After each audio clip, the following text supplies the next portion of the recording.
Hey, what's going on, guys? Got another video coming back for you today. We're going to be doing one on World of Warcraft. I've played this game a little bit in the past, but really not a ton. The reason I'm hopping back into it for this is, one, to give some kind of first impressions on it, but also there was the Mists of Pandaria remix update they did, and it's a limited time event they're doing where basically you're going back through Mists of Pandaria and going back through that timeline as if it was originally happening, which for me was really cool. I never got to play Mists of Pandaria. I mean, I'm a very new player to World of Warcraft. I haven't played much of it at all, and I just find it pretty cool to get to check out kind of a point in history that in that game that I missed. And honestly, one thing that drew me in about it is when I was younger, and when Mists of Pandaria was coming out, they had a trailer for it, or a preview on TV, even just when you were watching regular cable TV. And I always remember thinking that the Mists of Pandaria looked really cool, and I know I wanted to play it when I was younger, but I didn't even have a computer to play it on, and didn't have World of Warcraft, any of that. So yeah, just kind of thought I'd take this opportunity to try it out and get a feel for it and see what I think, and I'll give you guys some first impressions, and I hope you guys enjoy the video. Alright, so first up, I'll kind of do some impressions of I'll do first impressions of World of Warcraft in general, and then we'll go from there. So as far as my experience with World of Warcraft at this point, I've played Season of Discovery a bit, and then Retail a bit. So on Retail, I've done some Dragonflight, a little bit of Battle for Azeroth and Legion, but not too extensively, and definitely not gotten to endgame or anything like that. So what I first want to bring up that is stuff that I do like about the game, and to get started with that, their world's very fully developed, and of course that's going to happen when they've been going for like 20 years with the game. And yeah, but you get into it, it feels alive. It's I like their art style, I like what they have going on there, but that's one thing I like. Another thing is their MMO mechanics just seem to be well-rounded and well polished, I guess you could say. It's very apparent that they've been doing this a while and know what they're doing, and stuff down to their dailies and weeklies and all that just seems really well refined. Tons of mounts and all that. So that kind of stuff it's fun. It's expensive, of course, but it does cause some fun.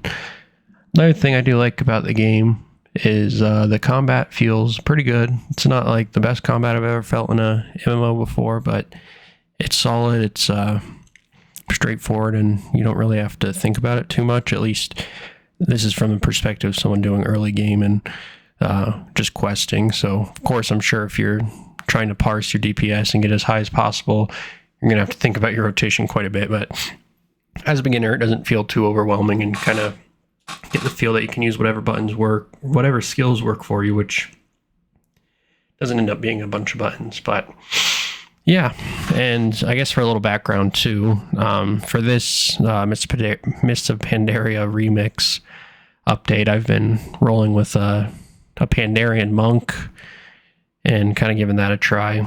It's currently in the Windwalker like subclass, I guess you'd call it, and it's been pretty fun. The lack of range with all of your stuff is kind of I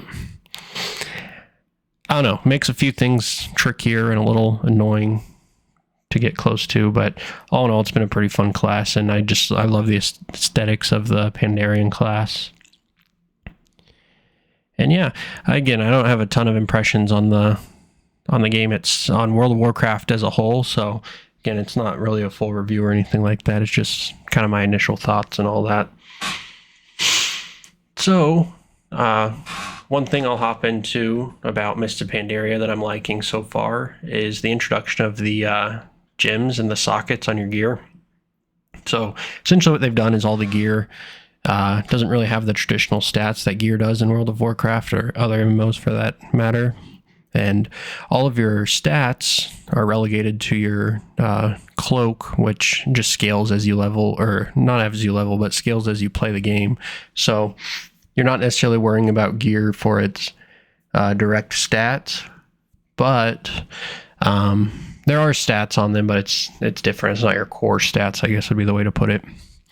But something cool as you unlock gear, you start getting openings for more sockets, and what you can do with these sockets is some you can throw on like extra stats onto your gear, which it's helpful, kind of boring, but it's helpful. And the other thing though is some sockets will give you passive or even active skills that completely change how the game's played. And this definitely wasn't around for Mists of Pandaria when it originally came out, but it's kind of a welcome addition. It reminds me a bit of Season of Discovery, how they added the runes into that game, where you can, into that mode, I guess you would call it, into that where you can completely change the way your character works, change skills, all of that sort of stuff. So I think it's a fun mix-up. As for other things that I like, Mists of Pandaria, the world and the map itself are just beautiful so far. I said this earlier, but big fan of the aesthetic of the pandas and how they have Pandaria set up and everything. So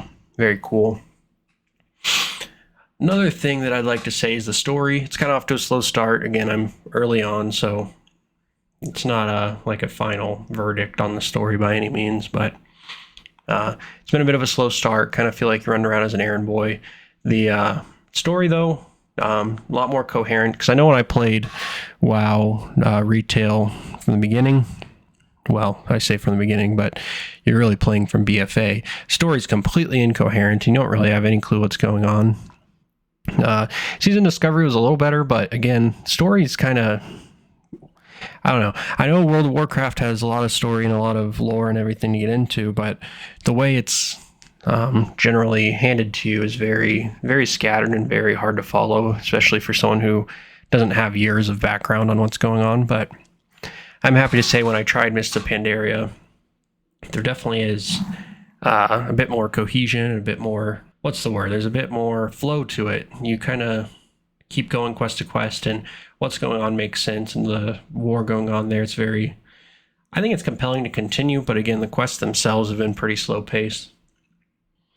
I guess that's enough for that on the story. Again, I'm not too far to make a real accurate judgment of it, but yeah, I mean, that's kind of the bulk of my thoughts on it right now. I don't have any ideas on how the economy of the game works, how in-game like group content goes, or PvP or any of that, so don't have a great view on that. I'll be sure to put out some more videos later, but definitely still plan to make Guild Wars 2 content, because it's kind of, I mean, I made a video on it, but it's become my favorite game.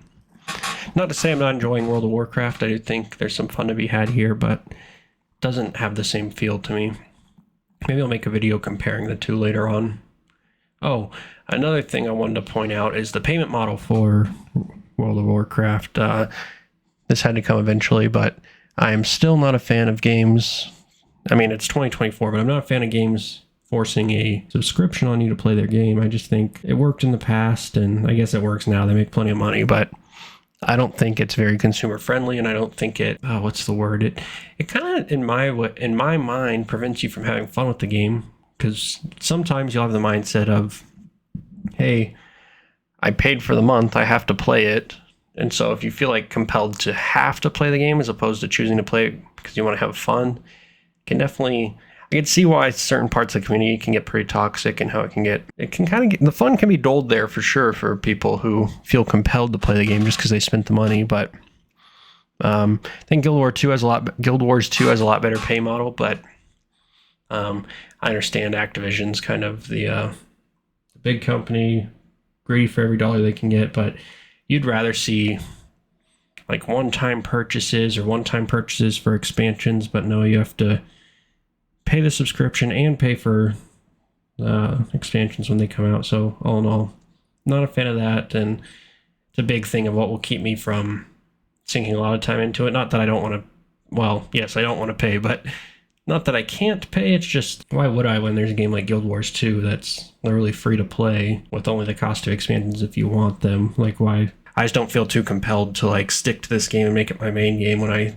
still have gripes about it, but also I'm having to pay for it monthly if I want to just continue to play it. So yeah, all in all, it's kind of a lot of rambling and not much direction to this video, but hopefully someone watched it and they enjoyed it. And if you do, please leave a like, comment, and subscribe. And I'll be back soon with more Guild Wars 2 content, as well as plan to make some videos, a few more videos on Mr. Pandaria Remix, as well as classic Cataclysm, because I know that's coming out here real soon. So yeah, hope you guys enjoyed, and I'll catch you in the next one. Peace.